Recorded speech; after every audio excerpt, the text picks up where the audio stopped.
بەڕێزەکانی گەلی بەوەفا و خەباتجێڕی کورد،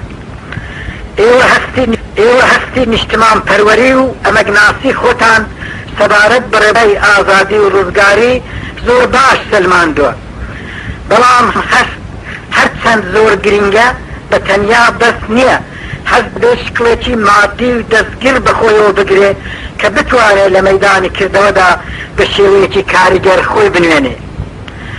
ئێمە هەر لە سەرەتاوە کە پێمان لە ڕێگەی دژوار و پرهەوڵاز و نشێوی خەبات ناوە بڕیارمانداوە کە هەتا ئاخر درۆ پخن درێژەدەری ئەو ڕێگایە بین.